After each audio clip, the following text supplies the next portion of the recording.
All right, guys, this is going to be exactly a 100-day update on my grow room here. And again, any of you watching this stuff, check out CB's Greenhouse and Garden if you want to really do this stuff and do it good and right. These are my NFT rails. I've got a bunch of stuff in the nursery that I'm going to be transferring into here, into the rails, lettuce and basil and all of that kind of stuff. I've got this one DWC tub here that I use, and you can see it's getting low. I'm going to have to put more nutrient in there, but I stick these suckers in there just to root, and I take and give these to friends and neighbors that want to get some tomatoes going here. And you can see all of the fruit that I've got going in here. Now, before we go any further, I did a nutrient change out on my reservoirs yesterday. Now, look at that liquid in there. See how clear it is? There's no residue at all. Follow CB's instructions. Get you an old blender for a couple bucks at a yard sale, and I mix up my master blend and my Epsom salts, and then I go ahead and do the calcium nitrate separately. And by doing it that way, I don't get any blockage or any residue or anything in there. Everything comes out perfect. And you can see here that my crops in here in this grow room are going good as all get out. The thing is I'm really not getting that much production out of my cucumbers like I thought I would. Evidently they just didn't, they're supposed to be self-pollinating, but nothing is really coming of them. So I'm going to take them out and put some more tomato plants in here in their place. These small tomato plants like this one and this one are black crim that I've only had in there about 3 weeks now, and same in that corner. Okay, that's going to do it inside here. And you can see here all of these tomatoes on these, on how they're missing and that.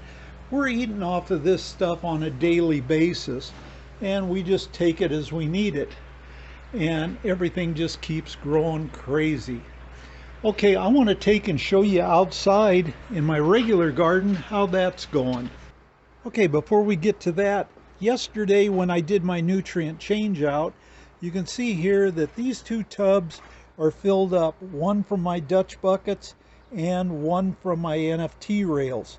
Now, I have a PVC pipe there that you can see in between those two lids, and I just have a little pump that's the same size and that I use on my two systems, that I just throw in each one of these tubs with a short piece of hose, and that goes out to my garden, and I'll show you how that works out there.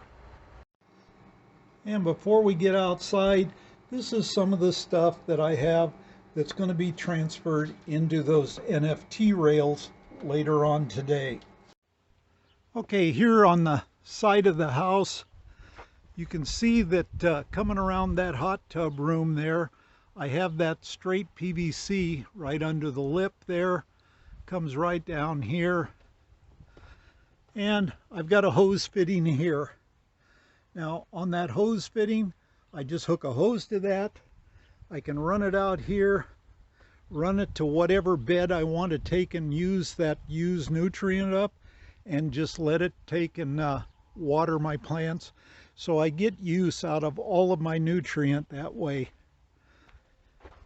This has been staggered 3 weeks at a time. This first third here was put in 3 weeks before the second third, which was put in 3 weeks before the third half of this.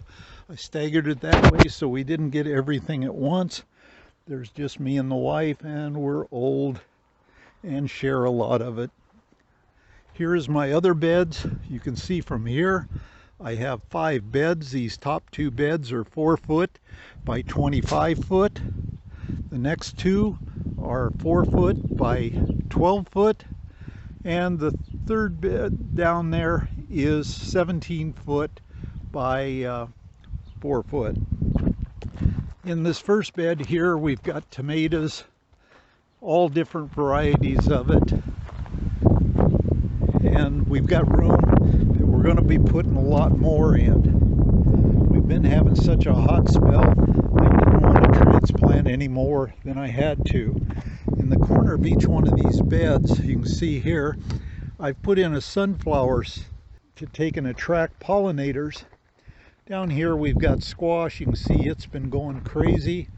All of this stuff was put in the 1st of June. And so that's 5 weeks on it. And it's going crazy.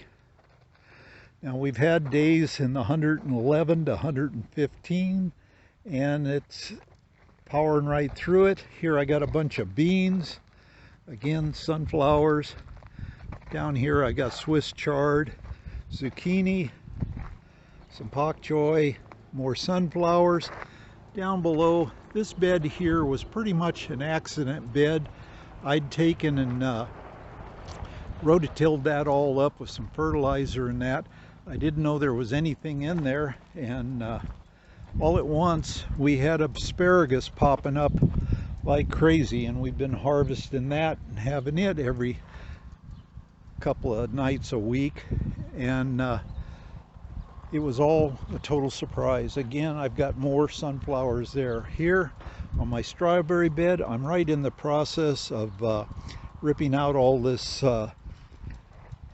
landscape cloth because it's just deteriorating in the sun, and I wanted to be able to let these runners find dirt so they could root.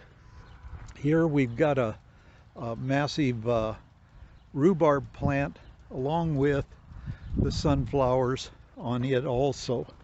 On the other end here I have 3 sunflowers, and I wanted to update you here on these strawberry plants. Now I did have a big problem with ants. I used a borax solution of 1 part borax to 3 parts sugar, and it killed all of the ants within 12 hours, and you can see here it didn't hurt my strawberry plants at all. Now, all I did on that is I mixed up 1/4 cup of borax to 3 1/4 cups of powdered sugar. Didn't have any granulated, but the powder worked fine. Mix that all up into a 1/2 gallon of water and put it in one of them little pump sprayers and hit this with it. And you can see here it didn't hurt those plants at all. It gave them a sort of a sugar glaze where the fruit all looked like what you'd see in a bakery on their strawberry pies and that. Okay, with that said, that's going to do it on this video. Now I want you guys to be sure and check out CB's greenhouse and garden. He'll do both in the greenhouse with the hydroponics, the Dutch buckets and that, and he won't steer you wrong. He's got a lot of good information in there. He's been doing it since Dutch buckets were invented, so he knows what he's talking about. Also, the outside gardening, he does that also. For those of you that are doing small in gardens or in limited areas, be sure and check out Mike VanDuzee's videos on using cracking method. And for those of you that have any off-the-wall things you want to try, be sure and watch Hoocho. He's sort of a hydroponic crash dummy. He's tried every method there is. He gives you the lowdown. He'll give you the good, bad, and ugly, and you can depend on what he says as being fact, because he shows you the trials and tribulations of it. So with that said, if you got any comments, leave them down below, and I'll see you on that next video.